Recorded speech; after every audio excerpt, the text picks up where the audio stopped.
Alden Richards, napailing na lang sa mga negatibong kaganapan sa kanilang relasyon ni Catherine Bernardo.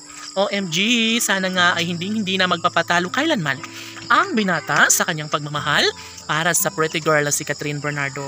Dahil kapag mangyayari na maisakatuparan ng kabiguan na pangarap ng taong bayan ay wala nang mangyayari pa at posible na hindi na magbabago pa ang kung anuman ang kaligayahan sa puso ng dalaga at binata. Laging pakatandaan ay isa lamang ang hangarin ni Alden Richards ang magkaroon ng habang buhay na kaligayahan sa piling ni Catherine Bernardo. Ito na nga siguro umano ang pinakainabangan ng lahat at sana hindi nga magpapatalo sa tukso ang binata dahil darating ang panahon na maisakatuparan din ang isa sa mga pangarap ni Alden Richards at Catherine Bernardo. Siguro nga hindi na magbabago pa ang kung anuman ang makapagbibigay kasiyahan sa puso ng dalaga at binata. Darating ang pagkakataon na muling maisakatuparan ng isa sa mga hinahangad ng taong bayan. Yun ay ang pagkakatuluyan ni Alden Richards at Catherine Bernardo. Labis-labis ang kaligayahan sa puso ni Alden at Catherine sa isa't isa at dapat lamang umano na kanila itong papatunayan.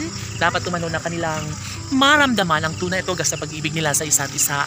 Dahan-dahang inaamin ni Alden Richards na sadyang happy-happy na siya sa mga puntong ito dahil nga kay Catherine Bernardo niya lamang umano na nararamdaman ang tunay at wagas na pag-ibig na padama sa kanya ng dalaga. Sa totoo lang ay excited na nga si Alden at Catherine na may sakatuparan ng lahat sa kanilang pagkakatuluyan. Nais ng binata na magkaroon ng happy ending sa pagmamahal ni Catherine Bernardo at wala nang sinumang makakapigil pa sa kung anuman ang mas makapagbibigay kasiyahan sa kanilang mga puso. Tanong ng mga netizens, may puruhan nga kaya na may isakatuparan ng isa sa mga pangarap ni Alden Richards at Catherine Bernardo? Kayong marami ang hadlang sa kanilang nasimulang pag-ibig? Maaari nga kaya na masumpungan ang kalungkutan sa puso ni Catherine Bernardo sa pagmamahal ni Alden Richards ay posible na mas magiging happy umano ang kanilang mga puso. Sana hindi na magbabago pa ang mga desisyon ni Alden at Catherine dahil kapag tuluyang mawala ang kinang sa kanilang pagmamahalan, malaki ang posibilidad na hindi na magbabago pa ang kanilang mga desisyon sa buhay. Tanging relasyon ng dalaga at binata ang siyang nagbibigay kaligayahan sa puso at nakapagbibigay kaligayahan sa kanilang mga tagahanga. Laging pakatandaan na hindi susuko kailanman si Alden Richards laban sa kanyang pag-ibig para sa pretty girl na si Catherine. Maaari na magkaroon ng makabuluhan at magiging makulay palalo ang relasyon ni Alden at Catherine. Sana ay hindi na magbabago pa ang takbo ng panahon sa relasyon ni Alden at Catherine. Saksi ang kalangitan na sadyang hindi na kailanman mahihiwalay ni Alden si Catherine Bernardo.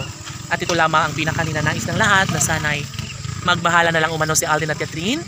Dapat umano ay hindi na magbabago pa ang kanilang nasimulang pag-ibig dahil umaasa ang lahat na sana darating ang tamang pagkakataon na magtagumpay rin bandang huli ang dalaga at binata. Sana'y maikasal na ng tuluyan si Alden Richards at Catherine Bernardo. Laban!